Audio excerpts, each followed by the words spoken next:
Bon les gars, je sais, j'ai du ping. Le dernier épisode de la partie 4 de la saison 4 de l'attaque des titans, ça fait beaucoup là, non? Est sorti en novembre 2023 et le manga est maintenant terminé depuis avril 2021. Donc bon voilà, ça fait bien 5 mois que plus personne ne parle de SNK sur tous les réseaux, mais c'est pas grave, j'en ai rien à foutre, c'est ma chaîne, je fais ce que je veux, et j'ai donc décidé aujourd'hui de vous donner mon avis sur la fin du chef-d'œuvre de Hajime Isayama. Et puis bon, de toute façon, je suis pas un flop près vu les stats de ma dernière vidéo.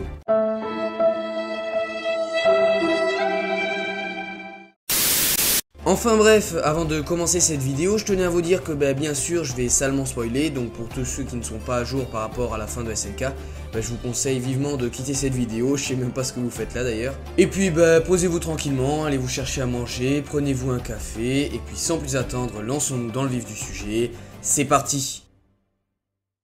できない。お前たちが救える人類は2割までだ。もう決まっている。もう何度も試みては失望したが、未来の記憶は寸分たがわぬまま起こることは変わらなかった。アルミ、お前が言った通り、俺は自由の奴隷だ。アルミ！来い！帰って！力を貸してくれ！まあな。ふざけやがれ！それがミカサだ。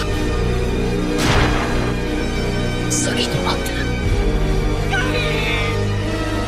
おやすみなさい。ありがとう。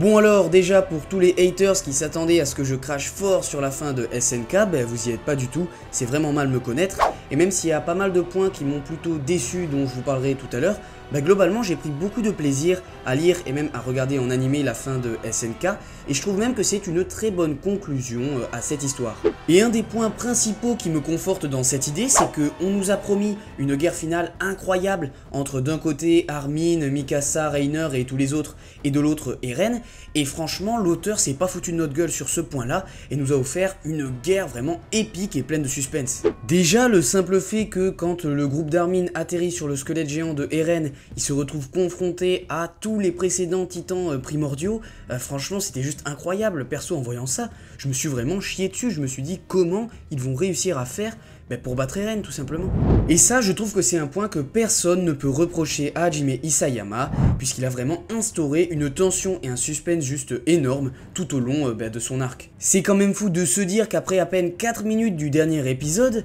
les héros ont déjà abandonné leurs 2 options de victoire contre Eren, même si bon ils vont revenir à leur plan A quelques temps après à cause de la capture de Armin, mais bon ça n'enlève rien au fait que de base leur victoire paraissait pratiquement impossible. Et puis en plus c'est pas comme si on était dans One Piece ou Naruto où on sait que forcément à la fin ce sont les héros qui vont gagner. Là non, pas du tout. Le groupe de Reiner, Mikasa et tous les autres étaient opposés à Eren qui est juste le protagoniste de l'histoire. Donc il n'y avait rien qui n'empêchait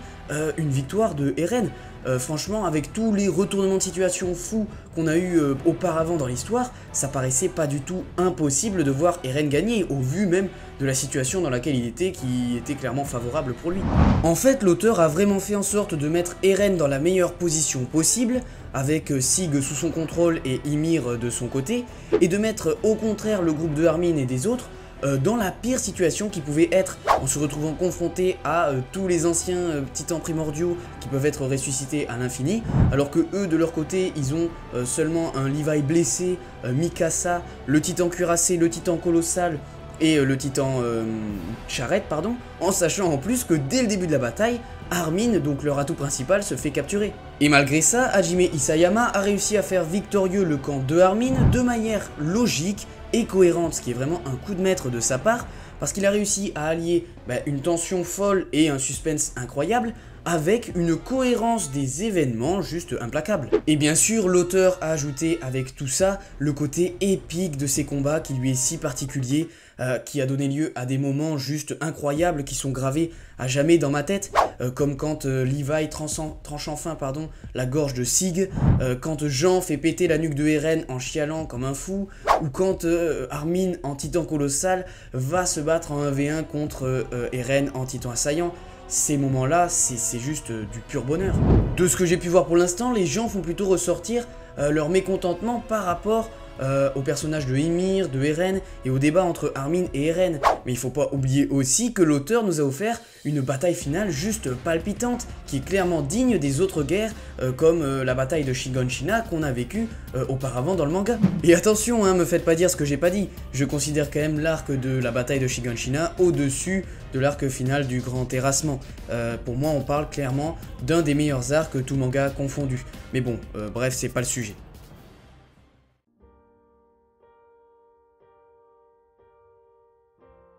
Si je devais faire ressortir seulement un point sur lequel je suis en admiration totale face à Hajime Isayama, je parlerai bien sûr de l'écriture incroyable de ses antagonistes et protagonistes, mais je mettrai surtout en avant le fait qu'aucun de ses personnages principaux n'est délaissé et qu'ils ont tous droit sans aucune exception à un développement très cohérent et pertinent. Et je trouve que le dernier arc de SNK est vraiment caractéristique de ça, parce que chacun des personnages principaux a le droit à son moment de gloire et connaît une conclusion à son développement narratif qui est vraiment de très bonne qualité dans la plupart des cas. Après, il y a quand même quelques personnages qui n'évoluent quasiment pas au cours de ce dernier arc, comme par exemple Falco, Gabi, Connie ou encore Jean, mais tout ça s'explique par le fait que leur développement a déjà été pratiquement finalisé précédemment dans l'histoire, et en fait tout ça ne les empêche pas du tout d'être mis en avant plusieurs fois dans cette guerre finale. Alors j'aimerais tout d'abord commencer avec Armin Arlette, qui est pour moi le personnage le plus intéressant de ce dernier arc, avec Mikasa. Lors de cette dernière bataille, Armin devient enfin le digne successeur de Hanzi et Erwin, puisque désormais il est un véritable leader qui mène ses hommes vers la victoire. Lui qui a toujours eu un énorme manque de confiance en soi, ce qui est d'ailleurs beaucoup accentué dans ce dernier épisode, avec la scène où il hurle qu'il déteste son corps, lui qui a connu énormément d'échecs sur le champ de bataille et qui a toujours considéré que Erwin aurait dû être sauvé à sa place lors de la guerre de Shiganshina, et bien finalement il a réussi à surmonter cette énorme pression qu'il avait sur les épaules et à, comme il le dit si bien, répondre aux attentes. En fait, même si c'était déjà pas mal le cas avant, dans ce dernier arc, Armin devient vraiment le symbole de l'espoir dans SNK, puisque c'est lui qui réouvre les yeux de Sig par rapport à la beauté de la vie. Il va également participer à convaincre les anciens titans primordiaux que sont Galliard, Xaver ou encore Bertolt de leur venir en aide, ce qui va être un point de bascule très important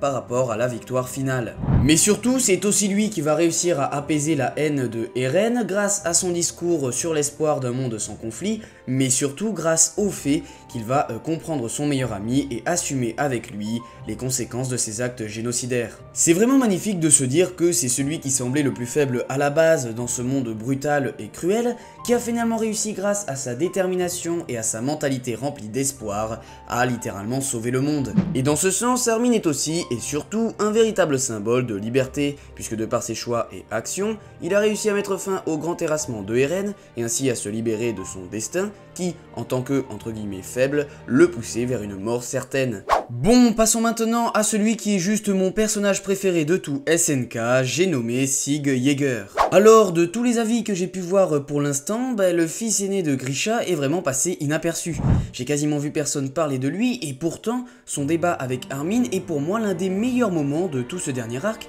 et peut-être même l'un des débats les plus intéressants de tout le manga. Parce qu'en fait, l'auteur ne va pas faire de Sig un énième personnage guidé par la vengeance ou frappé par le désespoir, après s'être fait trahir par Eren. Non, au contraire, il va lui donner une réaction beaucoup plus originale et rationnelle, ce qui est totalement cohérent par rapport à sa personnalité. En gros, suite à tout ce qu'il a vécu, Sig va réagir en remettant en cause le but final de la vie qui est considéré comme étant la reproduction. En fait, il explique que comme par essence, la vie et plus particulièrement donc les humains vont toujours chercher à continuer à proliférer, ils vont dégager de l'idée de mourir et de voir leur espèce s'éteindre de la peur. Et cette peur va donc les pousser à réaliser des actes abominables comme l'a fait Eren avec le grand terrassement ou encore comme ont pu le faire Annie, Reiner ou Bertolt, ce qui va donc encore continuer à alimenter cette peur dont parle Sig, qui est déjà présente chez les humains depuis leur naissance. Et donc, puisque la mort est inévitable pour les hommes et que celle-ci est leur plus grande peur, alors à quoi bon continuer à se reproduire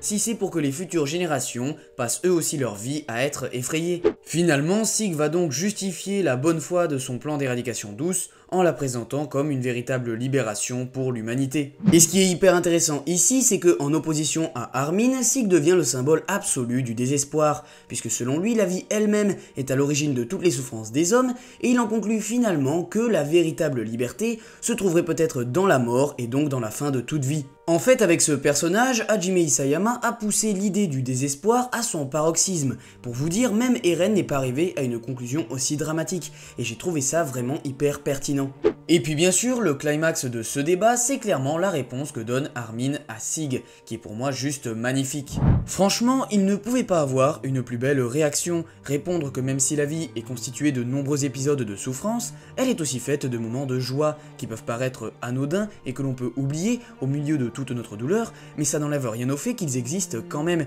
et qu'il faut se battre pour pouvoir en vivre un maximum. Armin montre à Sig qu'il s'est beaucoup trop focalisé sur ses malheurs, au point d'en oublier les moments de bonheur qu'il a vécu au cours de sa vie, comme lorsqu'il jouait au baseball avec le professeur Xaver. Donc, comme je vous le disais tout à l'heure, Armin redonne de l'espoir à Sig, mais aussi à nous lecteurs, puisque depuis le début de son manga, Hajime Isayama nous présente la vie comme quelque chose d'horrible, mais finalement ici, il nous la montre comme pouvant nous offrir de très belles choses pour lesquelles il faut se battre sans jamais abandonner. Et finalement, Sig va être totalement touché par ce discours et va donc prendre la décision de se sacrifier pour mettre fin au grand terrassement. Lors de ces derniers instants, il regrette tragiquement de ne pas s'être rendu compte plus tôt de la beauté de la vie et accepte paisiblement l'idée de sa mort. Et enfin, j'aimerais bien sûr vous parler de Mikasa, qui est je pense l'un des meilleurs personnages féminins tout manga confondu, avec Casca de Berserk et Hilde de Vinland Saga. Bon alors, durant pratiquement tout ce dernier arc, Mikasa est complètement tiraillée, puisqu'elle souhaite mettre fin au grand terrassement provoqué par Eren,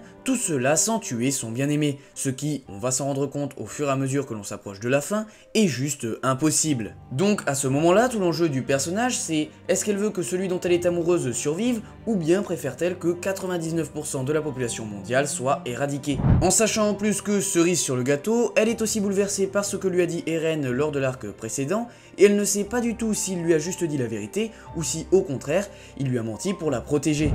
En fait, tout le dénouement du développement de Mikasa se joue au moment où Eren la transporte avec lui dans une sorte de rêve. Alors qu'elle était sur le point de tout lâcher et de laisser Eren détruire le monde, elle a finalement été envoyée dans une sorte de dimension parallèle dans laquelle elle aurait déclaré sa flamme à Eren et où les deux amants auraient fui l'île de Paradis pour profiter de leur amour. Ce moment-là est un véritable déclic pour Mikasa puisque c'est concrètement à cet instant qu'elle se rend compte que leur amour est impossible et juste utopique. Même si elle est désormais certaine que ses sentiments envers Eren sont réciproques, et même si elle avait décidé de déclarer sa flamme à son bien-aimé avant que celui-ci déclenche le grand terrassement, rien n'aurait changé, et ils n'auraient jamais pu passer le reste de leur vie ensemble et de manière paisible. Et c'est donc ainsi qu'elle s'est rendue compte que le plus bel acte d'amour qu'elle pouvait réaliser envers Eren, c'était tout simplement de le libérer de son terrible destin en mettant tout simplement fin à sa vie. Cette conclusion au développement de Mikasa est à la fois très triste et tragique, mais aussi très belle et magnifique, dans le sens où, contrairement à Ymir, elle a réussi à se libérer de son amour impossible pour Eren et à devenir véritablement libre. Même si elle était frappée par la dure réalité de la vie et du destin, elle a fait le choix d'accepter tout ça et de continuer à vivre, et ça, c'est vraiment beau. Et puis pour ce qui est des personnages qui ont été bien moins mis en avant dans ce dernier arc, franchement j'ai pas grand chose à dire, si ce n'est pour Levi qui a enfin réussi à remplir l'ultime mission que lui avait donnée Erwin, qui est de tuer Sig, et qui a donc par la même occasion réussi à faire en sorte que la mort de tous ses compagnons n'ait pas été vaine, et aussi pour Annie qui a finalement réussi à retrouver son père, sans oublier Falco et Gabi qui semblent enfin s'être avoués leur amour réciproque. Mais bon, malheureusement, deux personnages en particulier m'ont plutôt déçu par rapport à la conclusion de leur développement, et je pense que vous savez très bien de qui je parle.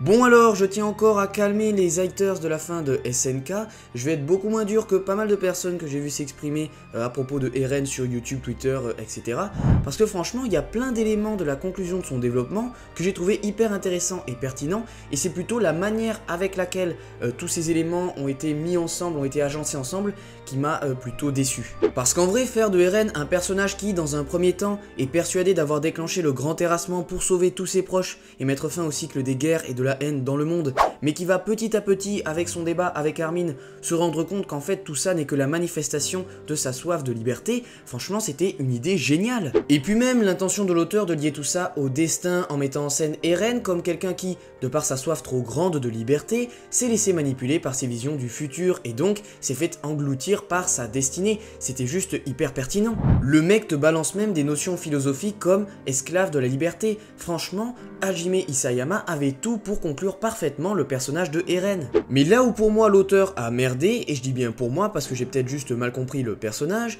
mais je trouve que la manière avec laquelle il a relié tous ces éléments à Eren est assez maladroite et manque même de cohérence. Perso, j'ai mis énormément de temps à comprendre réellement ce que voulait nous dire le personnage et quelles étaient les raisons qui l'ont poussé à déclencher le grand terrassement. Déjà, la transition entre le moment où Eren nous explique qu'il a fait tout ça pour sauver ses proches et le passage où, en fait, il nous révèle qu'il est juste perturbé par ses visions du futur est pour moi beaucoup trop brute, rapide et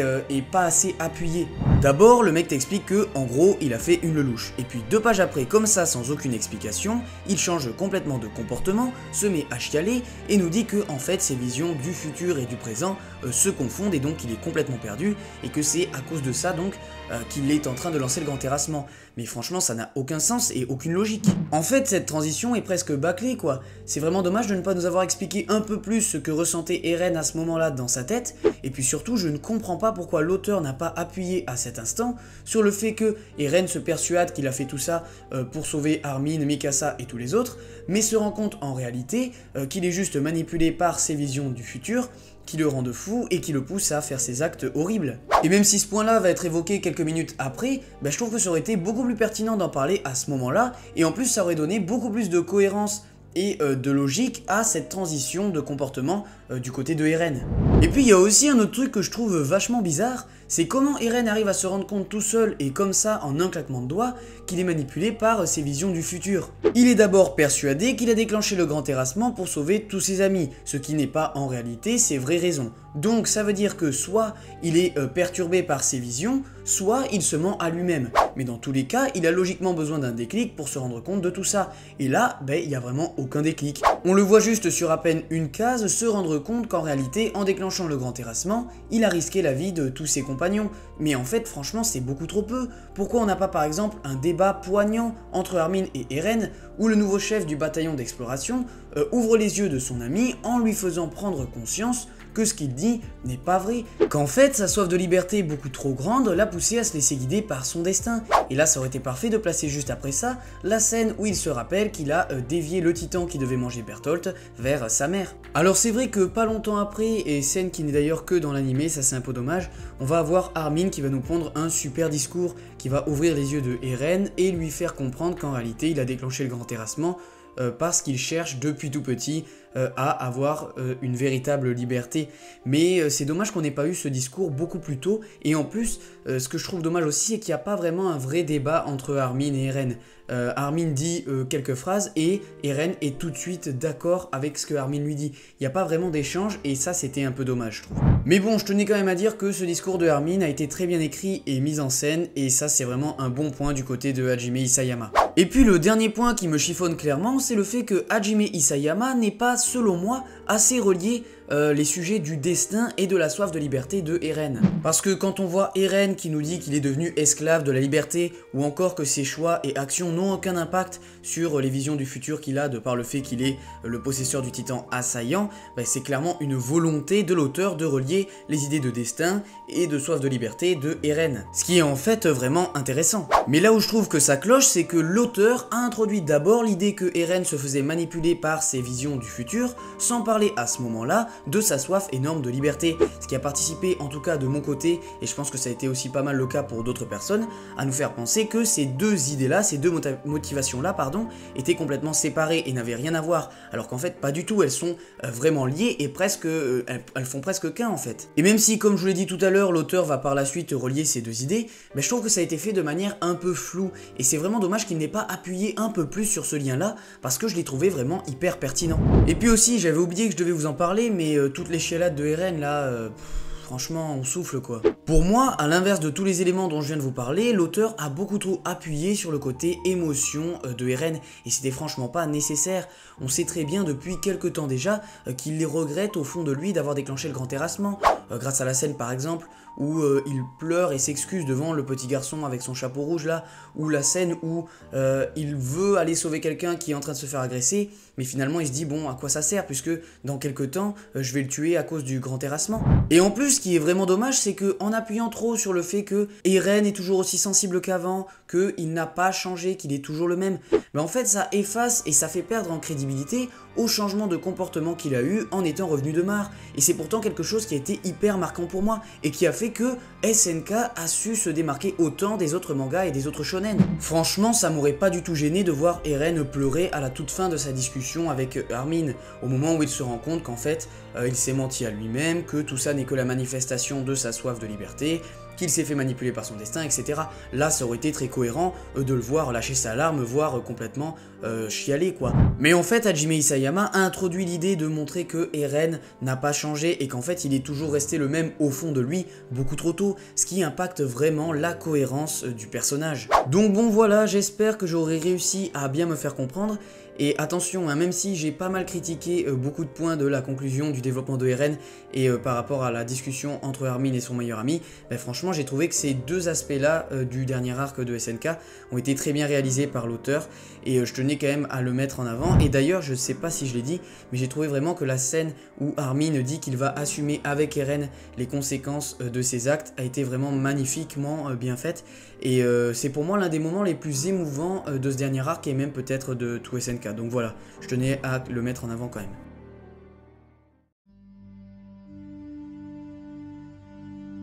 Bon alors là, sans vous mentir, je vais être beaucoup moins sympa que ce que j'ai été jusqu'à maintenant. On va passer en mode Terminator, en mode Hagra. Moi je dis Hagra, Hagra. Parce que c'est le moment de vous parler du seul personnage de SNK qui a pour moi été complètement gâché. Parce que franchement, quand j'ai lu pour la première fois le chapitre 122 dans lequel on observe le flashback de Ymir, bah je me suis dit qu'on avait là face à nous un personnage avec un super potentiel qui pourrait donner quelque chose d'incroyable dans la suite de l'histoire. Et puis le début du dernier arc m'a clairement conforté dans mon idée, le fait de mettre en scène Ymir comme celle qui prend vraiment le lead du grand terrassement à la place de Eren et qui en même temps décide de laisser un peu de liberté, enfin clairement de la liberté même à Armin, Mikasa et tous les autres, dans le but d'attendre une réaction de leur part et de voir comment les choses ont évolué, bah ça lui donnait un côté un peu neutre dans cette guerre finale, un peu nuancé, qui est très intéressant, et en plus ça donnait beaucoup plus de mystère à ses motivations, et franchement c'était quelque chose que j'ai trouvé vraiment pertinent quoi. Et tout ça a vraiment fait que ma curiosité a été clairement piquée, j'ai vraiment attendu avec beaucoup d'impatience le dénouement du développement de Ymir pendant tout ce dernier arc. Et donc finalement tout ce teasing depuis le chapitre 122 n'a fait que renforcer ma déception énorme par rapport à la conclusion de son développement. Alors déjà je tiens à clarifier quelque chose, ce n'est pas du tout la révélation comme quoi Ymir était en réalité amoureuse du roi Fritz qui a participé grandement à ma déception, au contraire. Franchement j'ai trouvé ça plutôt intelligent de la part d'Hajime Isayama parce que ça permettait de mettre en avant beaucoup Mikasa dans ce dernier arc et de lui donner un rôle très important dans la fin du manga. Et en plus si c'était expliqué de manière assez logique et cohérente, bah pour moi ça me dérangeait pas du tout. Alors c'est vrai que justifier la loyauté infaillible de Ymir envers le roi Fritz par le fait qu'en fait elle est esclave depuis qu'elle est née et qu'elle n'arrive pas donc à se délivrer de cette condition parce qu'elle a toujours vécu en étant esclave, peut-être que ça aurait été un peu plus pertinent de faire ça, mais bon, enfin bref, c'est un autre débat. En fait, ce qui m'a vraiment dégoûté par rapport à la conclusion du développement de Ymir, c'est que à aucun moment on nous explique quelles sont les raisons qui ont fait qu'elle est tombée amoureuse du roi Fritz. On te tease un banger pendant plus d'une dizaine de chapitres pour que finalement Eren te dise je me permettrai pas de résoudre les mystères de son cœur.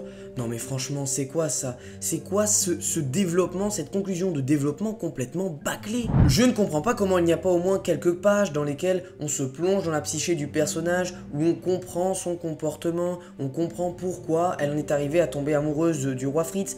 Faut nous expliquer tout ça, c'est pas possible de nous laisser comme ça, sans aucune explication, je suis désolé. Alors bon, je pense qu'il faut pas critiquer Hajime Isayama là-dessus, parce qu'à mon avis c'est encore une histoire d'éditeur, comme ça a été le cas avec Tite Kubo pour Bleach, ou l'auteur de The Promised Neverland. Franchement ça commence à me faire chier aussi, mais bon c'est un autre débat, et on va pas en parler maintenant, sinon la vidéo va faire 500 ans quoi. Et sinon ouais, c'est vraiment dommage, parce que je pense qu'il y avait plein de choses hyper intéressantes à développer avec ce personnage. On aurait pu par exemple expliquer l'amour qu'elle porte au roi Fritz par un syndrome de Stockholm, ou quelque chose d'autre dans le genre, et ça serait franchement super bien passé. Enfin bon, ça sert à rien de continuer à râler, ça ne va rien changer à la fin de SNK, mais en même temps, je le répète, quelle déception, quel dommage, parce qu'il y avait vraiment quelque chose d'incroyable à faire avec le personnage de Ymir. Et d'ailleurs, en parlant de la grande ancêtre du peuple eldien, j'aimerais revenir sur le genre de ver de terre ou de parasite qui fusionne avec elle lorsqu'elle obtient ses pouvoirs, parce que c'est aussi un point qui m'a un peu chiffonné, je vais pas vous mentir. Alors oui, d'accord, j'ai bien compris que ce parasite est en fait l'incarnation de la volonté de vivre et de se reproduire des êtres vivants,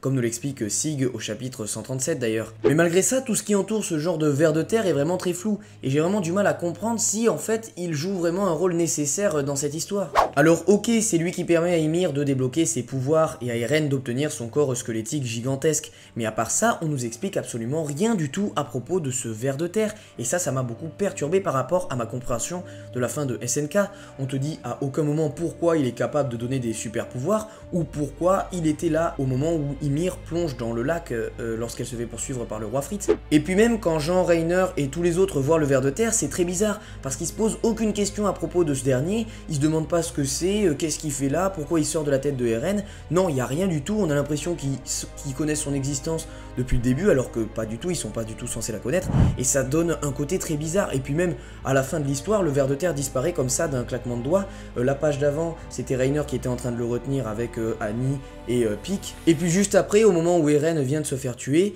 ben on t'en parle pas à aucun moment, on sait pas ce qu'il est devenu, on sait pas ce qui lui est arrivé. Et bah voilà, on te dit rien comme ça, et bon voilà, te pose pas trop de questions parce qu'il faudrait pas que tu réfléchisses trop non plus quoi. En fait, j'ai vraiment l'impression que Hajime Isayama savait pas trop comment expliquer l'origine du pouvoir de Ymir, et donc il a décidé de mettre en place cette idée qui est assez simple du parasite, et de ne pas trop la développer pour pas perdre trop le lecteur, sauf que finalement, bah, de mon côté, ça m'a plutôt plus perturbé qu'autre chose. Je me suis dit, bah, qu'est-ce qu'il fait là ce ver de terre, et ça m'a un peu perturbé dans ma compréhension de la fin de SNK. Après, certains vont peut-être trouver que je chipote un peu, et c'est sûrement vrai d'ailleurs, parce que c'est pas un élément non plus hyper important. Et puis franchement, je comprends un peu Hajime Isayama, parce que ça a dû être assez difficile d'expliquer l'origine du pouvoir des titans. On a vu par exemple avec d'autres mangas comme Tokyo Revengers ou comme Naruto que c'est assez compliqué de donner une explication cohérente et satisfaisante à l'origine d'un pouvoir dans son manga. Par exemple Naruto avec les Otsutsuki, ça a beaucoup déçu, donc franchement je comprends un peu Hajime Isayama de ce côté là.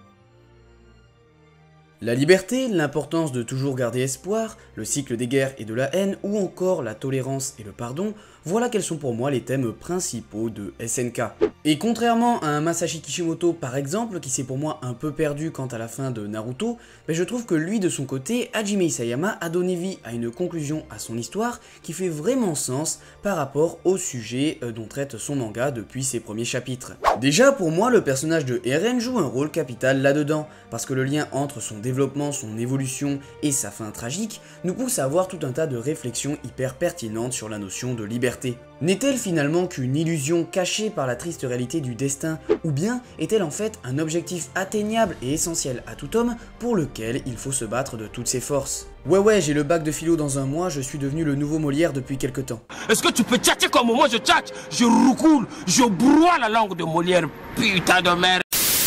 Et puis j'ai aussi ressenti un autre questionnement vachement intéressant à travers le personnage de Eren, c'est est-ce que la liberté justifie-t-elle tout? Ou en gros comme on dit, est-ce que la fin justifie les moyens? Et j'ai trouvé cette réflexion vraiment géniale et très intelligente de la part de Hajime Isayama, parce que de nos jours, et particulièrement en France, on a tendance à prôner notre épanouissement au maximum et à toujours en vouloir plus. Mais il faut pas oublier aussi que, comme on dit, notre liberté s'arrête à celle des autres. On ne peut pas accéder à une liberté totale, et on ne peut pas, comme l'a fait Eren dans SNK, décider de décimer 80% de la population afin de pouvoir découvrir le monde comme on le souhaite. Et cette réflexion est d'autant plus pertinente au moment où Eren se confronte à Armin, lui qui a réussi à trouver le juste milieu entre sa soif de liberté, son envie de découvrir le monde et sa morale. Et d'ailleurs, cette idée-là développée par Hajime Isayama est très liée à un autre thème très important de SNK, qui est la tolérance et la compréhension de l'autre. Depuis les tout premiers chapitres du manga, on sent vraiment une envie de l'auteur de mettre en place un univers et des personnages complètement non manichéens, et de créer une histoire où le bien et le mal se confondent totalement. Or, la notion de non-manichéisme va de pair avec les valeurs de tolérance et de compréhension, puisque si l'on considère que personne n'est bon ou mauvais, c'est justement parce que si quelqu'un a commis des actes répréhensibles, eh bien on comprend pourquoi il les a commis de par ce qu'il a vécu auparavant dans sa vie. Ces valeurs-là ont notamment été beaucoup mises en avant lors du flashback de Grisha Yeager, lors de l'arc des Mares, ou encore lors de l'arc du retour à Paradis. Je pense qu'on se souvient tous particulièrement de la discussion si poignante et emplie de tristesse qu'ont eu Hanzi, Reiner, le colonel Magat, Pieck, Annie ou encore Jean autour d'un feu, juste après que Eren ait déclenché le grand terrassement. Et encore une fois, comme pour le thème de liberté, ces sujets-là n'ont pas du tout été abandonnés par l'auteur et ont été vraiment traités avec rigueur dans ce dernier arc, notamment avec la scène où Armin dit qu'il va assumer avec Eren les conséquences de ses actes génocidaires. Et d'ailleurs, on peut aussi citer l'une des dernières scènes du manga et de l'anime où Mikasa parle avec Ymir juste avant que celle-ci ne disparaisse. Et puis bien sûr, on ne peut pas parler des thèmes principaux de SNK sans évoquer le sujet du cycle des guerres et de la haine. Depuis le début de l'arc du tournant majeur, ce thème-là est vraiment omniprésent dans l'œuvre. Pixis et Erwin en parlent au chapitre 63, et pareil pour Eren Kruger et Grisha au chapitre 89, et puis le personnage de Gabi est juste l'incarnation de ce cycle infini et tragique. Et donc bien sûr, ce sujet-là va être mis au centre du dernier arc, avec notamment le discours poignant de Armin à Eren. On a aussi Reiner qui en parle lorsqu'il se fait attaquer par le parasite, et puis tout simplement, l'une des raisons qui a poussé Eren à déclencher le grand terrassement, c'est de mettre fin à ce cycle des guerres, afin que ses amis puissent finir leur vie en paix. Mais là où tout ça arrive vraiment à son climax, c'est à la toute fin du manga et de l'anime, où on observe ce qui va se passer quelques années, voire même quelques siècles après le grand terrassement, et où on voit notamment que les Pro-Jaeger sont toujours à la tête de Paradis et qu'ils n'ont rien changé par rapport à leur politique, et on voit aussi que plusieurs centaines d'années plus tard, la guerre reprend, et on voit d'ailleurs le petit garçon qui se retrouve comme Ymir plusieurs milliers d'années avant, face à l'arbre dans lequel se trouve sûrement le parasite. Hajime Isayama nous partage donc sa vision effroyable, mais en même temps très réaliste, du cycle des guerres et de la haine, c'est que quoi qu'on fasse, quoi qu'on tente, l'humanité est vouée à toujours se taper dessus, à toujours continuer à se faire la guerre. Et franchement, un peu comme pour plus tôt d'ailleurs, je trouve que cette vision terrible et cruelle, mais à la fois réaliste de la vie qui est mise en place dans SNK,